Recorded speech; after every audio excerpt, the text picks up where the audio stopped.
La Chambrana. Dirige Judith Cartagena.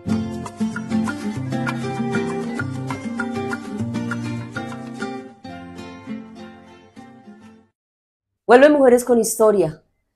Cada vez una mujer que se atreve a contarnos su historia, que quiere motivar a otras a través de su propia experiencia, contada aquí en Mujeres con Historia, en La Chambrana Radio. Soy Judith Cartagena y los invito a seguirnos. La Chambrana Radio, su canal virtual, su canal cultural.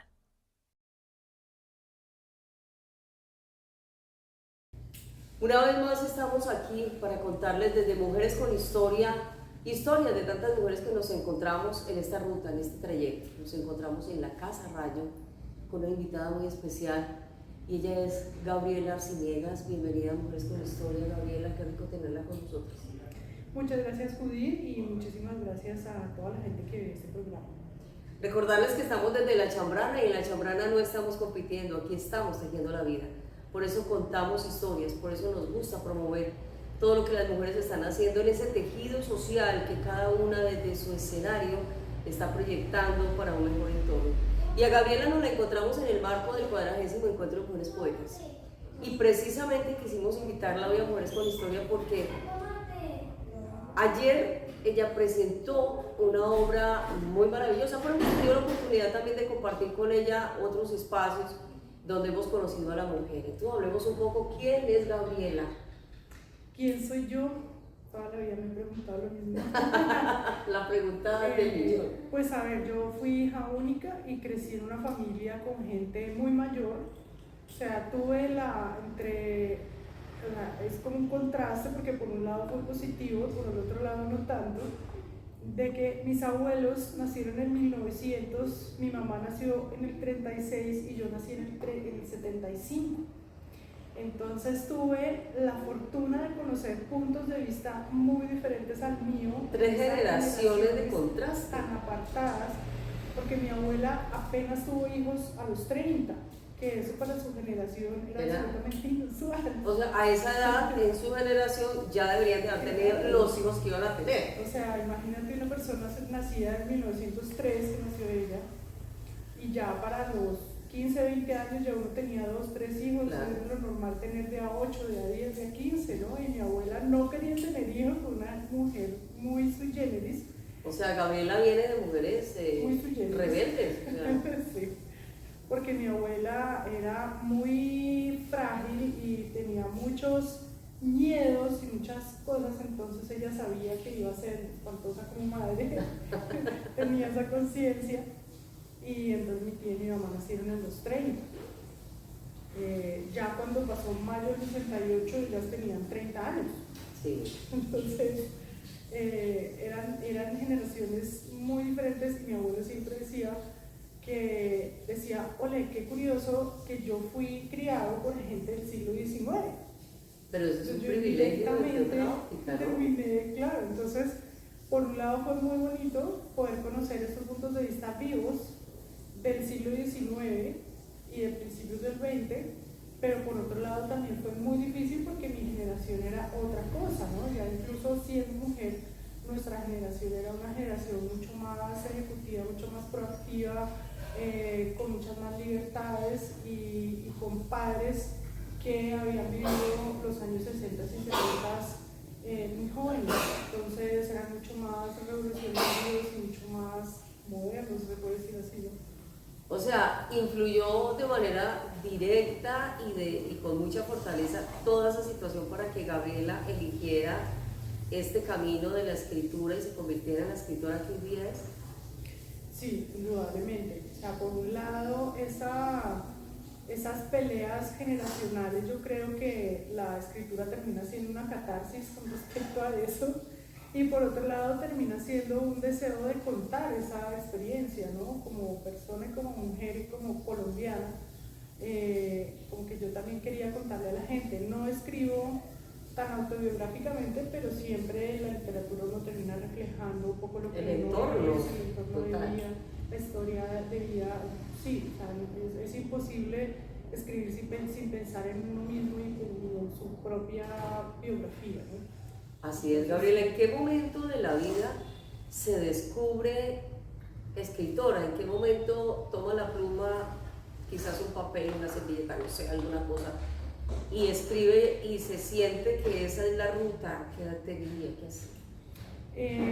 Yo descubrí eso muy chiquita, cuando todavía no sabía cómo iba a funcionar el mundo editorial, cómo era todo esto, ya entrando en la parte mercantilista del asunto y en la cosa lucrativa, ¿no? O sea, En el negocio de los libros. En el negocio, que lamentablemente es así, ¿no? Y que ojalá los artistas y los escritores pudiéramos vivir de lo que hacemos, pero tienen que ser muy, muy conocidos ya y haberse muerto de hambre, como ya en las últimas, para que pueda vivir de eso. Pero sí, lo así, muy chiquita, tendría como unos 3 años, cuando me preguntaron qué quería hacer, yo dije escritora. ¡Ay, qué lindo! ¡Qué lindo! ¿Qué niña lo tenías ya claro? Y pues yo era hija única, que eso es lo otro, ¿no? Entonces tenía que poblar mi soledad con juegos y cosas, historias, amigos imaginarios. Yo no tenía un amigo imaginario, tenía un ejército de amigos imaginarios, porque tenía que divertirme de alguna manera, ¿no? Incluso recuerdo que a mí me regalaban estos juguitos de lotería, o de encontrar la pareja o esto. Ajá. Y yo sentaba todos mis muñecos en la sala y sacaba el juego, y entonces decía, bueno, vamos a jugar, y le daba a cada muñeco su cosa. Entonces como que iba creando un personaje para cada muñeco. Y tenías tu combo. Tenía mi combo ahí. Sí, entonces fue triste esa parte, porque no tenía tampoco primitos ni nada. Mi tía nunca tuvo hijos, mi mamá solo me tuvo a mí, entonces era hija única, nieta única, sobrina única, todo. ¿Qué tanto influye eso de ser tan solitaria en un entorno familiar en la vida de una mujer, Gabriela?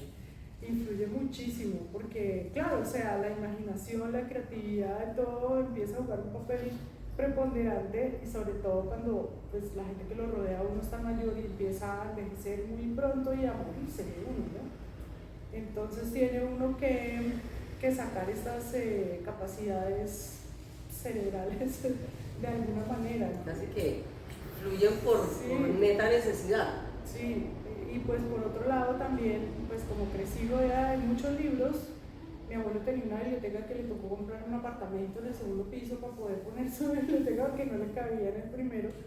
Mi mamá también tenía una biblioteca muy nutrida, entonces yo crecí con muchos libros, y debo decir que claro, mi abuelo era historiador y todo esto, pero realmente la que a mí me educó en la literatura y en la narrativa fue mi tía por un lado, y en la poesía mi mamá. Entonces en realidad fueron las mujeres de la casa. A mi abuela le encantaba leer a Agatha Christie, entonces también por ahí me prestaba los libros de Agatha Christie. Para allá vamos, porque lo de ella mucho suspenso. No de Conan Doyle, Yeah. no de los hombres escritores de policíaco, sino de las mujeres escritoras. Entonces realmente como que esa parte femenina mentora para mí fue muy importante. Qué bonito, hay que decir que Gabriela, además también Gabriela, ¿no? Sí. Fue una mujer, y sigue siendo una mujer, que marca de manera muy especial también la historia de lo que es el encuentro de poetas colombianas que realiza el Museo Rayo hace 40 años, que es en el marco del cual nos hemos conocido con esta tremenda mujer.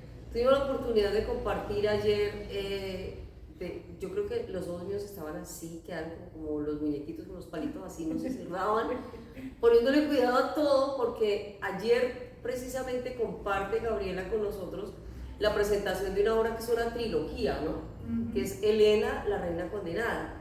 Hablemos un poco de esa experiencia, porque todo lo que nos está contando Gabriela nos permite entender el por qué Gabriela se ha dedicado tanto a la investigación. Les juro que desde que escuché a esta mujer en su conferencia, de hoy en adelante, cuando me cuenten la historia de una mujer de esas de la historia universal, conmigo voy a parar y voy a empezar a investigar realmente qué es lo que nos están contando de esas mujeres que nos han puesto como referentes, porque hay algunas mentirillas con letras mayúsculas detrás de la historia que nos están contando las mujeres, y es en parte lo que nos plantea la obra y la conferencia que compartió ayer Gabriela con tal denuedo, que vuelvo a decirle, yo sentía que tenía unos palillitos acá y no se me cerraban los ojos. Sí, realmente, pues algo que sí me enseñó mi abuelo, digamos, ahí está el granito de arena de este patriarca que era mi abuelo en la casa. Teníamos el patriarca y teníamos la matriarca, porque mi abuelo era el patriarca en cuanto al conocimiento y a la investigación, pero mi abuela era la matriarca en lo funcional, ¿no? Ella era la que manejaba las finanzas, la que servía la comida, la mesa y todo, pero lo que me dejó mi abuelo es que él miraba la historia siempre dándole la vuelta a las cosas. Entonces le contaba, no, que Simón Bolívar eso, venga, espere, eso sí fue así, y qué tal que hubiera sido así. Entonces, en todos los libros de él es como, venga, pero esto, pero lo otro, ¿no? Y él trataba como de revertir valores y antivalores también, como en este racismo y en esta segregación que tenemos en todo el mundo, ¿sí? Mi abuelo, por ejemplo, he estado revisando unos artículos de él sobre México, en donde habla, por ejemplo, de Benito Juárez, en donde habla de diferentes personajes importantes, y él le da importancia a su origen étnico. Benito Juárez, por ejemplo, era indígena y era humilde. El tipo se levanta de eso y él como que, mi abuelo enfatiza esas características, pero como algo positivo en la historia de estos personajes, en este caso mexicanos, pero también lo hizo con los colombianos, también lo hizo con muchos otros personajes, ¿no? Entonces, siempre yo crecí con esa idea de que había que mirar las cosas desde todos los ángulos posibles antes de emitir un juicio sobre ellas. Y con Elena, eso fue lo que hice. La guerra de Troya, las historias que se consideran como oficiales, los relatos las novelas que nos ha vendido la industria del cine a nivel mundial. Entonces yo comencé, bueno, pero si es así, entonces comienzo a revisar teorías más actuales que también hacen eso, ¿no? Y que a partir de descubrimientos arqueológicos, por ejemplo, comienzan a revisar estas civilizaciones antiguas y comienzan a revertir esta historia oficial, a desoficializar y a construir estas nuevas narrativas para entender estas épocas, ¿no? Entonces comienzo a hacer esas lecturas y me empiezo a encontrar con algunos hechos que ya han sido desoficializados, como el Palacio de Knossos, que eso sí, si uno va allá, las guías le cuentan a uno la historia que cuenta la industria. No, le cuentan a uno, mire, Artur Evans llegó a Creta, hizo la excavación, descubrió esta ciudad, pero él insistía que esto era el laberinto del rey Minos, como el laberinto del Minotauro famoso. Él insistía que tenía que ser eso, y entonces lo que descubrió no le pareció que se ajustaba a esa idea que él tenía, y él en vez de cambiar la idea cambió el sitio arqueológico, ¿no? Y lo encementó. Y descubrió unos murales, le parecieron feos, los tapó y contrató a una dupla que eran padre e hijo, dos franceses, apellido Gilleron, y estos hicieron unos murales nuevos. Una propuesta, sí. una narrativa diferente. Entonces, estos murales, la diosa cretense que está con las serpientes y con los pechos descubiertos, es lo que muchos grupos feministas han tomado como un estandarte de la idea de que el matriarcado precede al patriarcado y que hay que regresar a ese matriarcado, y resulta que si el matriarcado cretense no existió. Entonces, sí hay otras civilizaciones de las que uno se puede apoyar, como los hititas, precisamente, donde las mujeres tenían muchísimo poder y cargos importantes, pero la sociedad cretense no era un ejemplo, y cosas como esas se va encontrando uno, ¿no? Entonces, qué interesante. Cosas con pinzas. A propósito de la cuñita de una vez, Gabriela querida, ¿dónde se consigue tu obra?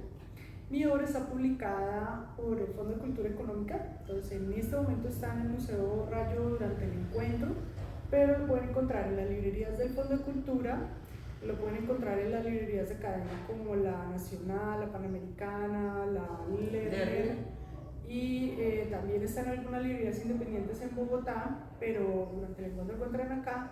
Y por otro lado está también en Busca Libre, lo pueden encontrar de acuerdo al país de donde uno esté. En ese Busca Libre pueden encontrar ahí, a veces tienen promociones interesantes para que lleven toda la trilogía completa, porque de verdad sí fue una investigación muy larga y pues cada tomo rebate algunos de estos mitos de la oficialidad, ¿no? A partir de lo que ya para el mundo de los arqueólogos, paleolingüistas y todo este combo de investigadores ya es algo, para ellos eso es oficial, pero para el público general esas historias de lo que supuestamente fue siguen siendo un hecho, ¿no? Entonces la idea con volver todo esto científico, volverlo literatura, es un poco para difundir también estos otros relatos que están haciendo ahora con estas nuevas teorías. Gabriela, adentrémonos un poco en la mujer, en esa esencia que habita esta persona que nos acompaña hoy. Todo eso que nos ha contado hasta ahora, ¿qué le ha dejado a la mujer que está aquí en cuanto a este es mi sueño? A las mujeres muchas veces, y muchas, nos contaron los cuentos al revés, que terminan en final feliz, la realidad no es así. Las caperucitas, los lobos, o sea, la realidad son otros lobos, son otras caperucitas.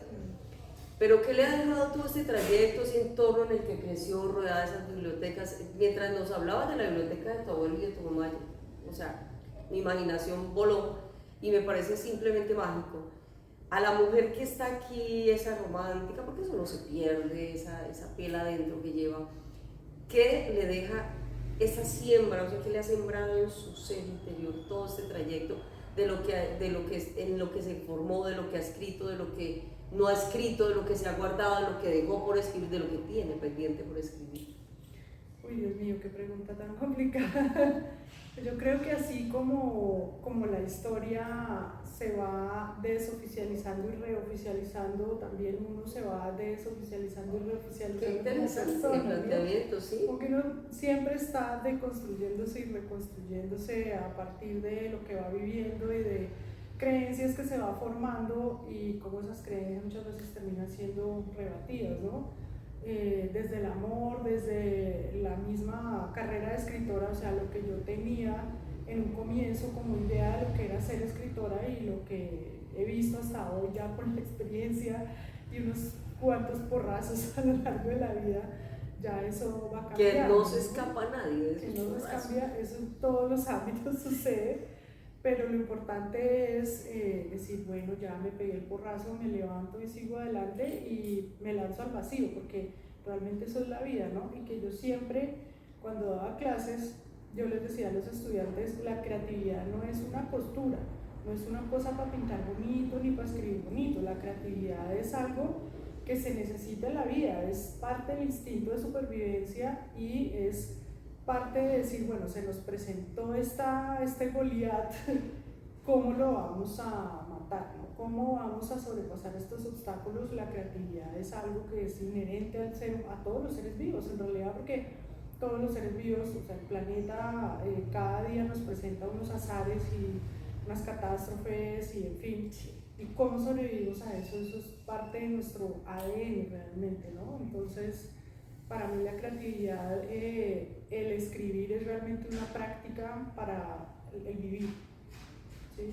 Eso es, yo creo que lo fundamental al final de cuentas, el cómo desarrolla uno sus personajes y los enfrenta a los azares, es una práctica de cómo uno mismo como personaje, como heroína de su propia vida, se enfrenta a esas peripecias que le presentan el diario vivir. Gabriela, en el transcurso y en el trayecto de la historia de cada uno siempre nos vamos encontrando con personajes, pero como esto está enfocado en las mujeres, con muchas mujeres que se han quedado y han agachado la cabeza y han renunciado a sus sueños y han dejado de hacer lo que ellas realmente les llena, porque eso tiene pues una cantidad de situaciones que de hecho hacen parte del desarrollo social de sus propios entornos.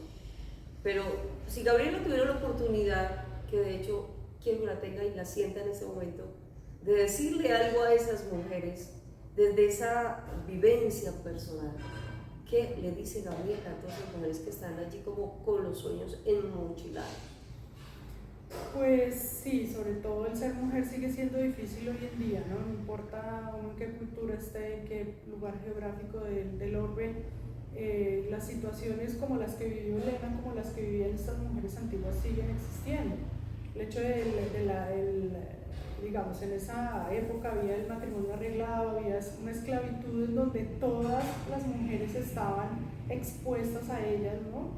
En una guerra no tenía que ver con tus orígenes raciales, étnicos, ni de edad, ni nada. Si llegaba un tipo a tu ciudad, arrasaba con tu ciudad, acababa con los hombres, todas las mujeres iban a ser esclavizadas, no importaba si era la reina, la que ayudaba con los cultivos, la que limpiaba la casa, todas podían ser llevadas a donde un nuevo señor, un nuevo amo, y él iba a escoger por ellas a quién quería como esposa, a quién quería como concubina, a quién quería como esclava, ¿no? Y eso sigue ocurriendo hoy, siguen existiendo matrimonios arreglados en algunos países, esto es como más institucional, en otros es un poco más sutil, pero finalmente yo en mi propia vida, digamos, tuve una cuota de un poco de todo, pero siempre, por un lado, a mí la literatura me salvó, la escritura y la literatura, la lectura, me salvaron en el sentido de que primero me hacían imaginar otras realidades posibles y segundo como que me daban el ánimo para seguir luchando, ¿no? Finalmente uno sí puede construir su propia vida, puede ser a veces difícil, más difícil para unas que para otras según su situación también, pero siempre se puede luchar, siempre se puede salir adelante. Hoy en día también los gobiernos tienen y hay organizaciones también que tienen herramientas que le pueden dar a las mujeres que no había en otras épocas, ¿no? Porque era como tan natural que una mujer pasara de mano en mano y no tuviera la oportunidad de quejarse, o quejarse sí, pero no de hacer nada al respecto, pero hoy en día sí. Entonces, uno ya sabe que existen muchas organizaciones, muchos estamentos de apoyo a mujeres que están en situaciones complicadas, y el arte y la escritura son terapias impresionantes, ¿no? Para ayudar a sanar estos procesos que lamentablemente siguen ocurriendo. Entonces un poco también la investigación de Elena fue por una reflexión, fue como una, o la investigación mejor dicho me dio la herramienta para poder reflexionar y comparar estas épocas de hace 3.400 años con respecto a la de hoy y a qué cosas sí han cambiado. Entonces les digo a todas las mujeres ahí que no desfallezcan, que sí toca moverse, toca uno también poner de su parte, pero tomar la decisión y hacer algo al respecto y utilizar esas herramientas también artísticas es muy sanador. Qué bonito. Si tuvieras a Gabriela de 7 años al frente en ese momento, ¿qué mensaje le darías? Le diría, no estudie literatura, estudie diseño, estudie comunicación, estudie otra cosa paralela, porque realmente yo estudié literatura, hice maestría en literatura y todo, y fue muy bonito, pero realmente lucrarse con eso no es fácil, ¿no? Y pelearse también con el mercado y encontrarse con un machismo además, o sea, no se puede decir, no se puede negar que eso exista. Hay un machismo y una misoginia grandes todavía en nuestro país y hay unas prevenciones muy extrañas contra géneros de ficción, de terror, horror, ciencia ficción, fantasía. Algunos piensan que escribir estos géneros no está comprometido con la realidad social y política del país, cosa que no es cierta, porque una buena historia de ciencia ficción, la mejor ciencia ficción que se ha escrito hasta hoy, por ejemplo, se escribió durante la Unión Soviética, ¿no? Entonces, la muestra un montón. Entonces, sí, es duro ya enfrentarse a la realidad y enfrentarse al mercado y enfrentarse al público y ver que se escribe mucha crónica, mucho reportaje, mucha cosa muy biográfica o antibiográfica, perdón, no antibiográfica, sino autobiográfica, y se patrocina la mediocridad, porque una cosa es poder hacer un buen reportaje, pero otra cosa muy distinta es el goce estético y el pulimiento de ese lenguaje, ¿no? Y hay mucha, en el mercantilismo de los editoriales grandes, es muy complicado que ellos entiendan lo que es una buena obra literaria. Entonces,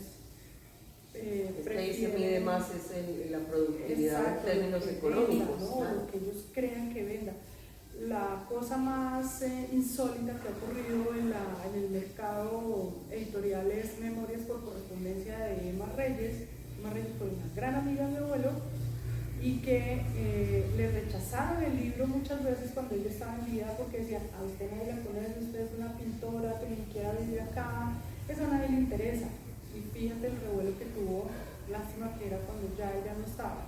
A propósito de Emma Reyes, Señal Colombia ha entregado ya dos temporadas de la historia de Emma Reyes, que de hecho protagoniza a Laura García, que anda por esta semana visitando el encuentro de poetas, y ya este domingo se inaugura la tercera temporada. Vale la pena ver esa historia.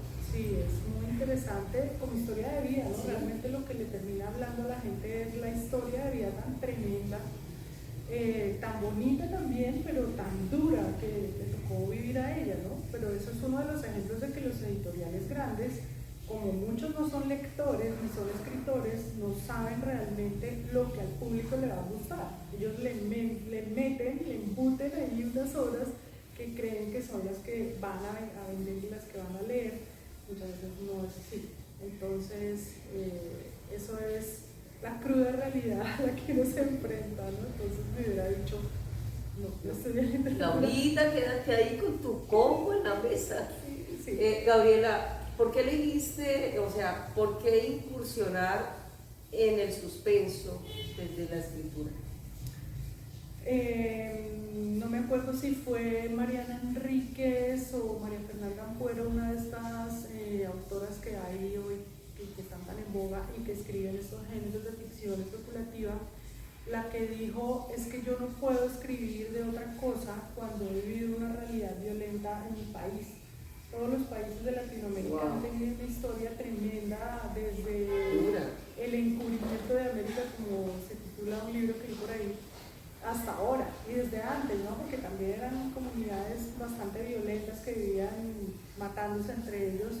Llegan los europeos y siguen haciendo lo mismo, y desde ahí no hemos parado, ¿no? Y hemos tenido dictaduras súper complicadas y guerrillas y guerras civiles y cosas en toda América, incluida Norteamérica, que no nos cuenta mucho, pero tampoco es un país pues fácil. Entonces, que le digan a uno, no, es que usted tiene que escribir. Hace poquito que estábamos hablando sobre Kafka en la FIL de Quito, en la FILQ, estamos hablando con un muchacho sobre Kafka y una señora nos dijo, pero es que a mí no me gusta Kafka, porque es que la literatura debe decir cosas bonitas. Y yo decía, pues primero la narrativa se basa en el pilar de una historia, la narrativa es el conflicto, sin conflicto no hay historia. Pero por otro lado, pues vivimos estas realidades que no podemos negar, ¿no? Desde la crónica del reportaje, pero también lo que decía hace un rato, la ficción especulativa, muchas veces en Latinoamérica, habla de estos problemas, llevándolos a la ficción, llevándolos al futuro, a historias paralelas del pasado, cosas así, pero no se puede escribir sobre otra cosa, ¿no? Es un poco una necesidad catártica de escribir sobre eso porque es lo que hemos vivido toda la vida.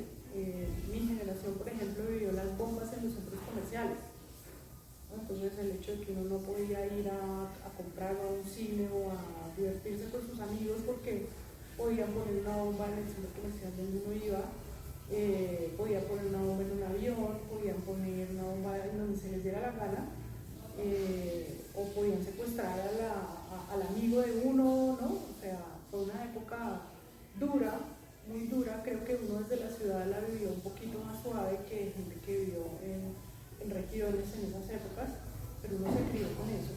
Entonces, pues uno que va a escribir, no puede escribir sobre unicornios y florecillas tampoco, ¿no? Es cierto.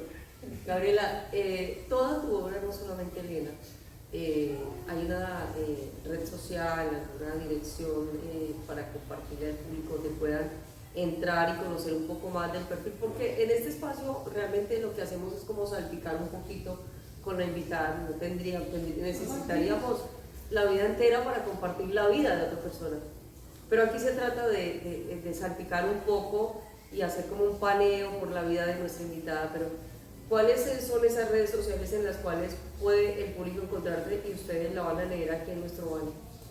Me pueden encontrar en Arciniegas Libros en Instagram, que es la que más manejo en todo caso. Entonces ahí siempre estoy publicando las entrevistas, las publicaciones nuevas, las ferias, toda la movida. Aquí lo tienen en Instagram. integral. Así que cordialmente súper invitada a toda la gente que está pendientes. Bueno, finalmente, Gabriela, un mensaje para todo el público de La Chambrana. Que lea mi libro, que lea Básico. mi libro y que realmente la antigüedad nunca se quedó atrás, porque siempre estaban saliendo cosas nuevas y que lean también autoras, mujeres y sobre todo latinoamericanas que están todas súper interesantes: Mónica Ojeda, María Fernanda Ampuero, Liliana Colanzi, María de Enríquez, Ana María Schwa, entre muchas otras, porque hay una miríada de autoras súper interesantes que están, para quien interese también los géneros de ficción especulativa, terror, horror, ciencia ficción, fantasía, gótico, etc. Hay un boom ahorita de mujeres y latinoamericanas, estamos mandándola para... Qué bien para todos ustedes. Ella es Gabriela Arciniaga, nuestra invitada hoy a Mujeres con Historia. Y qué bueno que sigamos en esta tarea de contarnos entre nosotras, aparte de lo que somos, de lo que hacemos, de dónde venimos, que siempre hay que tenerlo en cuenta, porque el de dónde venimos nos ha traído acá precisamente. Y recordarles que Mujeres con Historia, la historia de una puede motivar a otras. Así que si usted tiene por allá una pluma haciéndole cosquillas, tómela y agarre un papel en blanco y deje que fluya en usted esa parte catártica que hace la letra, las palabras o la parte literaria en cada uno de nosotros. Gabriela, muchas gracias. Muchísimas gracias, Judith, muchas gracias a todas las personas y qué bonito tu programa, de verdad, muy chévere todo esto, que siga existiendo por mucho tiempo más. Que siga Mujeres con Historia. Y seguimos contándoles desde Mujeres con Historia que no queremos proteger, ya que queremos tejer la vida. Por eso La Chambrana quiere ser su canal virtual, quiere ser su canal cultural. Si usted le da me gusta a nuestros contenidos, si le gustan nuestros contenidos, siga nuestra página y compártalo con sus amigos. Somos La Chambrana Radio, soy Judith Cartagena y hoy estamos en el municipio de Rodanillo, aquí en la Casa Rayo. Y esto se llama Mujeres con Historia.